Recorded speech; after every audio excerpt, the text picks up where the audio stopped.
कि अगर रमेश बिधोड़ी जी क्षमा नहीं मांगेंगे तो हमारे देश का मुसलमान भाई उनको माफ़ नहीं करेगा।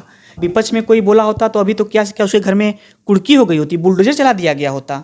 अगर हमारे यूपी के रहे होते तो हमारे बुलडोजर बाबा बुलडोजर सीधे सिर्फ सीने पर चढ़वा देते हैं गरीबों को।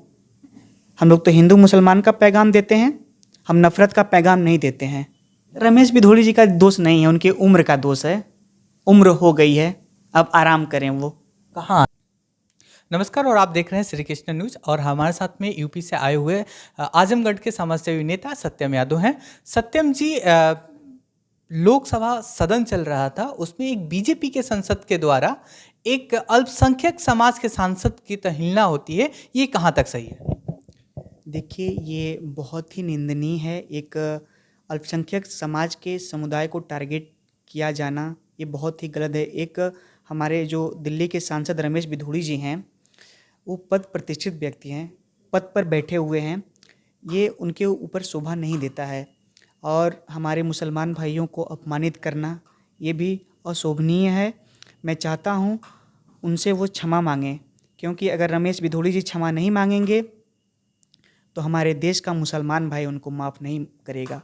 क्योंकि हमारे देश में मुसलमान भाई हमारे भी भाई हैं, मिलजुल कर रहते हैं।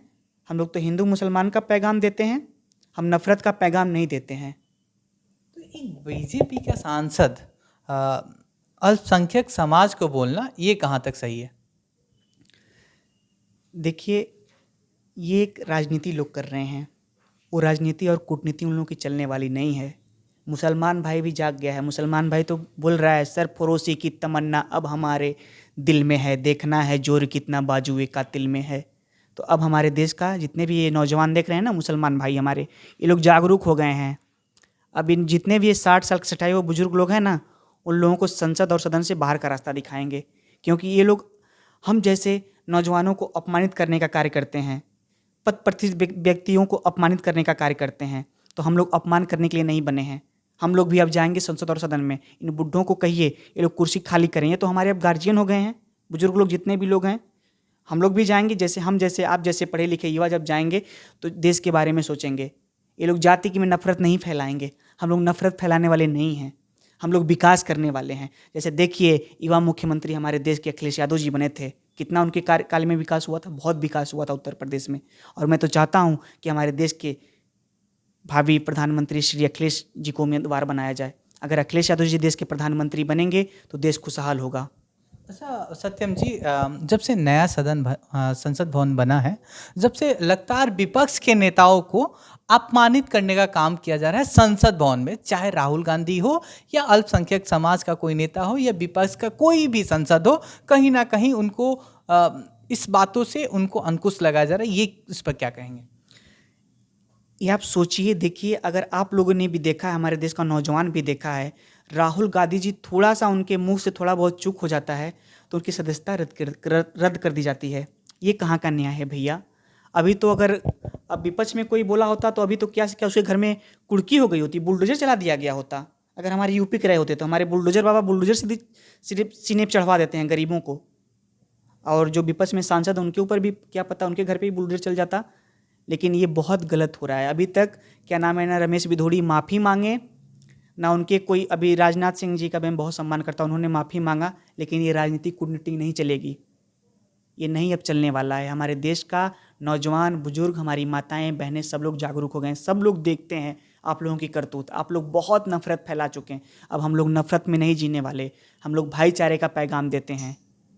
जब सांसद बीजेपी के सांसद महोदय बोल रहे थे सदन में, उस समय उनके सहयोगी सदन में बैठे हुए जो सांसद थे वो विपक्ष में जो बैठे हुए जिसको बोल रहे थे, और पक्ष वाले जो सांसद महोदय थे वो बड़ी मुस्कुरा रहे थे। इस पर क्या कहेंगे आप?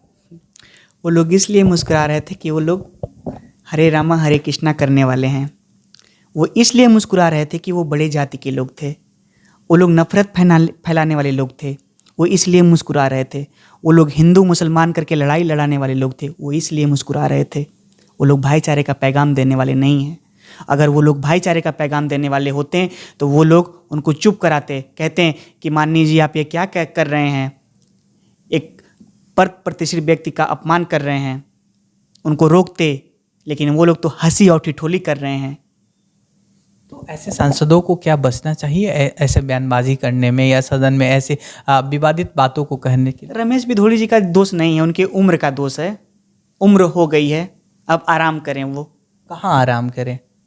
अपने कमरे में, जैसे एसी वाले रूम में लोग सोते हैं, जब संसद का सत्र खुलता तो उनका चेहरा दिखने लगता है नफरत फैलाने के लिए, चले जाते हैं नफरत फैलाने के लिए।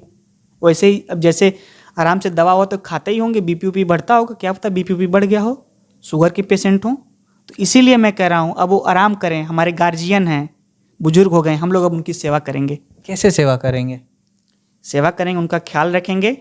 जैसे उनके बच्चे हैं ना, वो ख्याल तो रखते ही होंगे, हम लोग भी उनके बच्चे की तरह हैं, हम लोग ख्याल रखेंगे। बहुत बहुत धन्यवाद।